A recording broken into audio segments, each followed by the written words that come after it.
Hey guys, so I obviously haven't made a video in a while, but I had a little message I wanted to put out there on my channel today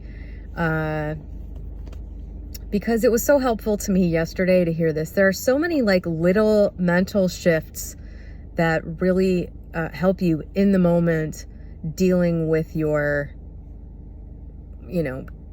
emotions or whatever you're having at the time. And most people that are into the manifesting YouTube stuff are going through a rough time. And there's this tendency to get further and further down a rabbit hole with certain emotions in relation to certain things that you want or that you don't want to have happening currently in your life. And so yesterday, actually a couple times this week now, my ex has snapped me out of a mental state that I was in a really helpful way. So I don't know if you follow my Instagram. I don't really post much on there, and the last couple years it's been really boring. It's been pictures of really nice flowers that I've had on my desk because they're just so beautiful. Roses, yellow and orange roses are the best smelling roses in the world. And hyacinth, purple hyacinth. But anyway, if you follow my Instagram, you will notice there's been some pictures of a small being on there lately. And I accidentally, Matt says purposely, but I accidentally manifested an orphaned kitten. If you've watched my channel, I did this 4 years ago, also on purpose. That's also on my Instagram, actually. The text messages that I had with my friend Robbie Bobby Scotty, who has a new YouTube channel. I'll actually link to it below in case you want to check him out. He's doing stuff in Europe on his YouTube channel. He's an entertaining guy. But I was telling him I'm going to see if I can, rather than manifest climbing a ladder, I'm going to see if I can manifest a kitten. So instead of, falling asleep, feeling the, wooden rungs in my hand and the muscles in my legs climbing up the ladder and falling asleep that way, to then manifest finding myself climbing a ladder sort of automatically, which is the Neville Goddard ladder experiment. I instead just imagined holding a little kitten in my hand, like with my hand around its back like this with its face looking at me. And I just felt the kitten, and like 5 days later, my aunt texted me that there was a kitten in her backyard, and I have some rescue friends, and so I was able to go get this kitten and rescue it.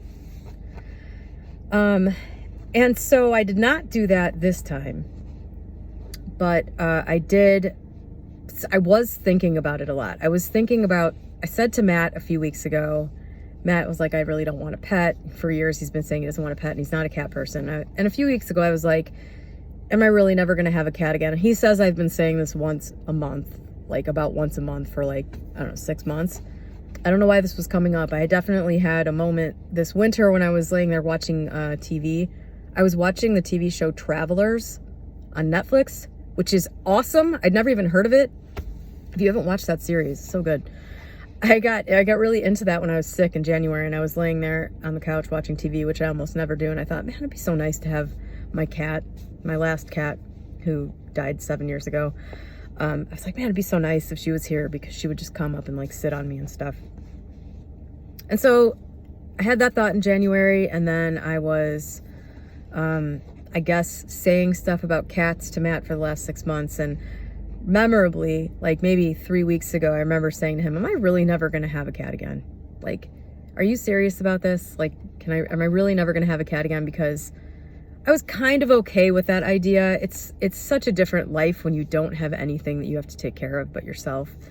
And I loved my last cat so much. She was like my cat soulmate. And so part of me was like, I'm fine with it if that was the last, But I was just like, Matt, are you serious about this? Can I really never have a cat? And he was like, I just really don't want a pet. He didn't say no or anything. And then so I would just kind of let that go. And I was, like I said, I was about 75% like, oh, it'd be so great to have a cat, but it's so great not having anything tying me down anywhere. I really love that. Well, on Mother's Day, my aunt again texted me, same aunt, same house, same backyard, thinks she needs to put down some traps. She texted me that she had a little kitten under her hostas. So hostas are like little plants. This thing was so teeny. And so we watched her for like almost 24 hours. I feel so bad about this now, but we watched her to see if the mother would come back. Mother didn't come back. So I ended up taking her with no intention of keeping her. And then Matt kind of liked her, and then she was precious and adorable. And anyway, so I have a cat now. But it's a very little cat. She's still only 6 weeks old, and I don't have any other pets. So this cat is taking up like all of my time. So I'm getting like attached to this animal at the same time. Like yesterday, I just felt like totally nauseous. Like all afternoon, I was just like, man, I've gotten nothing done in 2 weeks. Like, I'm taking the kitten with me everywhere, and because she's so little, and like I'm just not getting anything done, and I'm starting to feel like the weight of this responsibility. And you know, even though my finances are not anything, my finances are certainly probably the best part of, they're the things I have my shit together about the most. My finances, investments, work, and all that. Just like an added expense, another big expense was kind of adding to this. And I just felt like super nauseous, mostly because of the time investment. And I'll probably get another kitten as soon as this kitten's older, so that it's not as big of a time investment. And, you know, I've had cats since I was 5, so, you know, they're pretty easy to have. But anyway, none of that was in my mind yesterday, just the present moment. This is really like time consuming, and I didn't choose this, and at least not directly. I accidentally manifested this, and now I have it. And I'm just like, I just felt overwhelmed and kind of depressed. And I texted this to my ex, and he wrote back, "It's temporary." And he said that to me earlier this week too. This is temporary, kind of just like slapping me back into reality. That literally within not even like a month from now, things will be different. And it won't require this amount of time forever. And this is like just a temporary situation. Meanwhile, I'm sitting there like descending, like, what have I done? And I realize this is a very first world problem. Don't get me wrong there, but just to illustrate a point, you know, I have had other problems that are not so first world. And this type of thing applies. You know, it's very easy to get lost in how you're feeling in the moment about, and the particular thoughts that are contributing to that feeling, and the thoughts that feeling is then producing in this big like vicious cycle. And all you really need is something outside of that vicious cycle to come in to disrupt it and snap you back into reality. And after I had that conversation with my ex, the little kitty, I was sitting in my chair in my bedroom, and the little kitty came and jumped on the side of the footstool with her claws, and couldn't make it all the way up, and I picked her up, and she came and fell asleep on me, which is, you know, sweet and endearing. And so my whole mood and my whole mind shifted after that, and I was like, this isn't a big deal. I can handle this. I can do this. It's not that big of a deal. I can do this is another big one to shift you out of it. Like a really strong, really a lot of oomph behind the thought of, I can handle this. I can do it. It's enough to slap those lower feelings away. It's enough to raise you out of that lower vibe, enough so that you're thinking different thoughts, seeing different things, and feeling a different way. And all of those things produce different opportunities and different perceptions, things that you can see. You know, when you're in a certain state, you can't see a whole field of possibilities and opportunities that are right in front of you, about whatever. I mean, so many people, especially, I'll just talk about the United States. It's pretty clear to me. So many people are stuck with regards to finances. So many people are stuck in this low level of thinking about what's possible for them. It's like a plague. 60% of Americans don't have $1,000 in the bank for an emergency. 60%. What is that? I don't know how many. I don't know what the population here is. 350. 35 times 6. 210 million people. Is that right? 210 million people. 210 million people don't have $1,000 in the bank for an emergency. And I guarantee you, it is not because they cannot get that.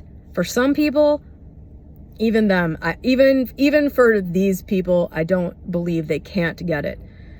Some people are in a really dire situation where it's really going to be difficult to do that. But for the vast majority of those 210 million people, it's their thinking that is preventing them from doing anything to get ahead.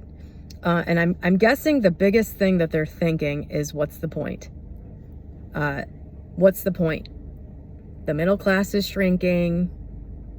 You know, everybody's going to be poor. The economy's really, really bad.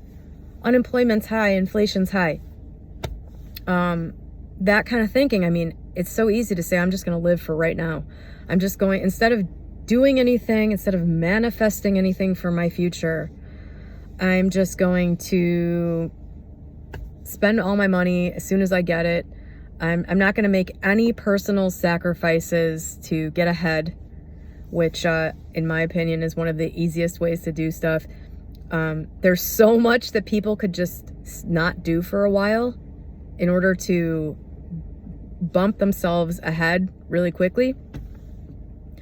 And before you say this isn't manifestation, you manifested this video.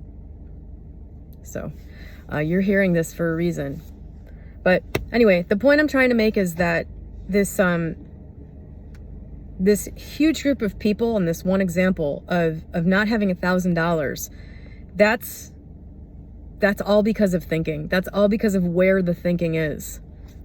And if you start to think about what's possible for you in a different way, if you think of yourself as kind of like walking around down here with your feet on the earth, and what you see in front of you is sort of like this low level view about the state of things and what's possible for you. And then you imagine yourself kind of floating up above that, so you can see further out. You can see more opportunities. That's kind of what it feels like when you start thinking different thoughts about this big area of your life that is not producing what you want. You know, you think about the thoughts that you're thinking in that area. They're probably pretty similar day to day. They're probably not super empowering or positive or hopeful. There's probably not a lot of positive expectancy in them. Yeah, if you can break out of that, I think you can create, especially, you know, when you stop thinking, well, how can 210 million people, you know, get out of this? But, well, where would it come from? How would they? It's like, you know, what's going to happen is, 50 people are going to rise up above that. Most of those people are just going to stay right where they are. The mistake is in thinking that because you're currently a part of that group, that matters, that means anything for you personally. It doesn't. You personally can do anything. And any one of those individuals can do anything. And the sad truth is that the vast majority of the people in that group will continue to identify with that group and that group's issues and that group's feelings and thoughts, and they will stay right where they are. But you personally, individually, can just detach completely from that, and realize that you're identifying with a group, you're identifying with sort of like a big idea, and just realize, that doesn't, I'm not actually a part of anything. That's just an idea. It's just like an energetic feeling that feels very like it's something real. And if you stop and think about it, you go, there's nothing real here. There's nothing real happening here. Just because I'm a member of this group, or currently, I'm not really a member of this group. That doesn't even mean anything. Those words don't even mean anything. All these ideas are just constructed with words. and energy and feelings. That's really the bottom line with everything that has to do with manifesting. So the big one for me was just recognizing, oh, this feeling I'm having is temporary. This situation, like all situations, is temporary. And luckily for me, it's very easy to see, how the situation is temporary. This little animal that I have that's taking up all of my time, that's kind of wearing me out, is not going to be in this state for long. I mean, it's going to be a couple years. I've had kittens before. It's going to be a lot of work for a couple of years. But it's like this particular thing where it's like, I've been saying, God, I can't imagine having a baby. This would be so crazy. Like, I have this little baby animal that's going to be an adult in like 6 months. And, this is rough. This is rough for me. I can see that it is temporary. It is factually temporary. It's harder to do this when you can't see your way out of something. But remind yourself, and maybe this is temporary isn't the right thing to remind yourself of in your particular case, but, step outside of it. Put the emotions aside for a moment. Just do it. You can pick your emotions about it back up in like 5 minutes, but remove the emotions and continuously remind yourself to stop being emotional about it if it just keeps coming back every time as you're going through this process. But stop and put the emotions aside for 5 minutes. Get objective about your situation and find the things that you can tell yourself about it to snap you out of it. If what you need is to tell yourself, I'm an individual in this situation, and while it is dire for everybody else, I can get out of it. That may be what you have to tell yourself about your situation. That's the challenge, is thinking about it.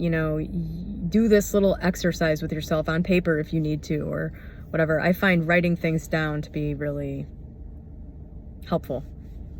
It helps just kind of helps organize what's in my mind and kind of get it out of my mind in front of me.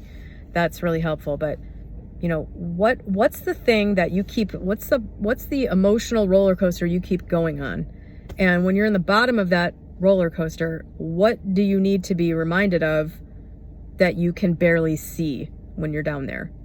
That's really useful. It's really useful to help snap yourself out of those low places. Over the last year, I've come to see, at least for myself, I'm sure there are a million different ways to experience whatever this is, but I've noticed that there seem to be there's like a game within a game that seems to be going on here. You're in this experience like it's a movie, like you have this weird firsthand front row seat in this incredibly real way to whatever this experience is, and you're just kind of here to experience it. There's a lot pointing to no free will, and you certainly experience life as though you're making choices. Like, that's the perception, that's the experience. But there's a lot pointing to that being an illusion, which is, I think, at the end of the day, comforting. It should be. It releases everybody from this heavy, heavy, heavy burden of this heavy weight of responsibility for every fucking thing. So I personally like that approach. However, you can never really experience it as not having free will, because it always feels like you do. So that's like a feature, I think. That's a feature of this experience. It makes it feel real, and it makes it really interesting. And so you can just experience this like you're in a simulation, and I think that's probably what it actually is. And you're just experiencing your life that way. That's what this is. That's the explanation. But then within it, there also seems to be, this also may be an illusion, but there seems to be sort of a game within a game, a second game that you can play within this simulation, which is the manifestation game, which is, while you're here, watching this movie, it's kind of a choose your own adventure in a way. If you can learn to control and direct your thoughts and emotions, it seems to influence the experience. And I think Whether you decide to do that or not does not matter at all. It's completely optional. And I think most people do both. Whether they've ever heard of manifesting or any of this shit or not, just people in the game of life are usually doing both, not at the same time. It's pretty hard to both experience life fully, like as though it's real, and at the same time be aware of manifesting things. Which is why when you go to manifest something, when you do whatever process you decide works for you to implant an idea that then takes shape in reality, that's why I think the most effective thing to do is just go back into the movie. Like, forget it. Leave it behind. For years sometimes, certainly months most of the time, completely drop all this shit. I haven't picked up a thing having to do with manifesting. I haven't even really thought about it in months. After I made a video in March about manifesting something to get totally engrossed in, which is my favorite use of manifestation, like put a new aspect into the movie that you're experiencing, you're watching and experiencing firsthand. Manifest something new, some new exciting thing to get engrossed in. It's my favorite thing to do. And just talking about it on that video caused that to happen in my life, like the next day. So I've been completely engrossed in something since about March 10th, I would say. So it's been, and it continues. It continues. But yeah, you talk about manifesting, or you think about manifesting something, you do the process to manifest something, and then you just go back into the movie. And that's where the manifestation comes about. Or at least I think the perception that it comes about more easily, is a part of just going back into living, versus these people who just talk about manifesting nonstop. And while they're trying to manifest something, they're still talking about that thing, and still, it's I really think it's beneficial to think about whatever it is you're trying to manifest as sort of plugging a cartridge in to a video game, or adding a patch or something, whatever the current, non-1970s way of describing it is. Think about it as plugging in a new part of a game that you're already playing, and then starting to explore that in reality, not sitting around thinking about it constantly. Both of these things are sort of valid and connected, and I think it's a totally valid choice to just go back into your life and drop it.